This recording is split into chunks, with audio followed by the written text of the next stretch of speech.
नमस्कार दोस्तों, एक बार पुनः स्वागत है आपका। आज हम लोग बात करने वाले हैं कार्यकारण सिद्धांत के अंतर्गत क्षणभंगुरवाद के बारे में बात करेंगे। अर्थात जैसा कि नाम है, क्षणभंगुरवाद मीन्स मोमेंटरी एग्जिस्टेंस थ्योरी। जैसा कि नाम है क्षणभंगुरवाद। क्षण का मतलब कोई भी वस्तु जब उत्पन्न होती है तो कुछ क्षण कुछ समय के लिए उसकी स्थिति बनी रहती है, उसके बाद भंगुर हो जाती है मीन्स नष्ट हो जाती है। इसी को हम लोग क्या बोलते हैं? क्षणभंगुरवाद। अब देखेंगे क्षणभंगुरवाद के प्रणेता किस दर्शन की देन है, किसकी देन है? तो क्षणभंगुरवाद का सिद्धांत बौद्ध दर्शन की देन है। इसे ही क्षणिकवाद या क्षणभंगवाद भी कहते हैं। तो याद कैसे करना है?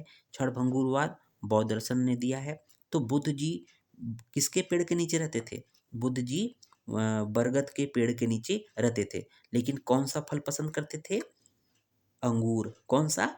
अंगूर का फल उनको बहुत पसंद होता था। इसलिए जहाँ भंगूर है उसको अंगूर कर लीजिएगा, जहाँ भंगूर है उसको अंगूर समझकर पढ़ लीजिएगा। क्षण अंगूरवाद। अंगूर किसको पसंद थे? बुद्ध जी को। अर्थात अंगूर जो है बुद्ध को, अर्थात बौद्ध दर्शन जो है क्षण भंगुरवाद। देखेंगे क्षणभंगुरवाद के मुख्य बिंदु कौन कौन से हैं। क्षणभंगुरवाद के सिद्धांत के अनुसार सर्वम क्षणिकम क्षणिकम सर्वम अनित्यम। मतलब कि वस्तु का निरंतर परिवर्तन होता रहता है। कोई भी वस्तु है, निरंतर परिवर्तन होता रहता है उसमें। कोई भी वस्तु एक क्षण से अधिक स्थायी नहीं रहती है ना? वही कह रहा है, कारण द्रव्य कार्य द्रव्य को उत्पन्न कर क्षण में नष्ट हो जाता है, उसी तरह अगले ही क्षण यह कार्य द्रव्य कारण रूप में लेकर अवस्था अंतर को प्राप्त होता हुआ नष्ट हो जाता है। इस तरह कारण और कार्य की श्रृंखला चलती रहती है। कार्य कारण की श्रृंखला एक सतत गतिशील प्रवाह है। अगर इसको हम लोग को समझना है, जैसे कार्य और कारण, है ना, कारण और कार्य। जैसे अगर हमने आम की गुठली से, आम के बीज से जमीन में उसको लगा दिया, पर्याप्त मात्रा में नमी मिल गई, पानी मिल गई, तो क्या होगा? उससे वृक्ष बनेगा। वृक्ष बनेगा तो कुछ समय बाद उसमें फल लगेंगे। तो कार्य कारण अर्थात गुठली से क्या बना? पेड़ बना आम का।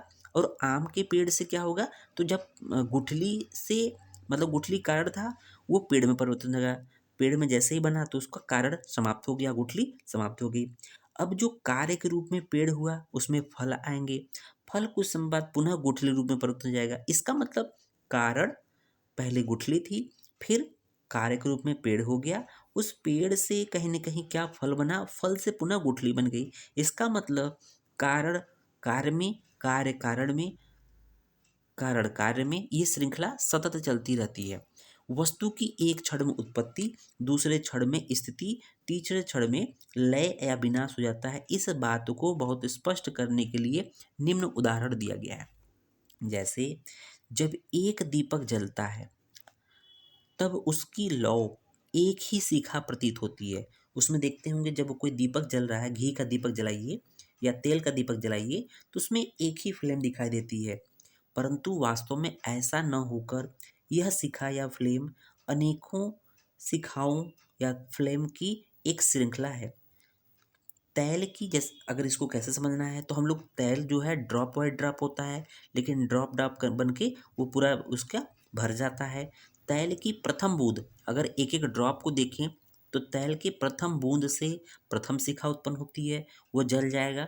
उसके बाद दूसरी जो तेल की बूंद जलेगी और उससे दूसरी शिखा बनेगी, दूसरे बूंद से दूसरी, और यह दोनों शिखाएं एक दूसरे से भिन्न हैं। इसी तरह अन्य शिखाएं उत्पन्न होती रहती है। शिखाओं के निरंतर अर्थात फ्लेम के निरंतर प्रवाह से एकता का भान या प्रतीत होता है।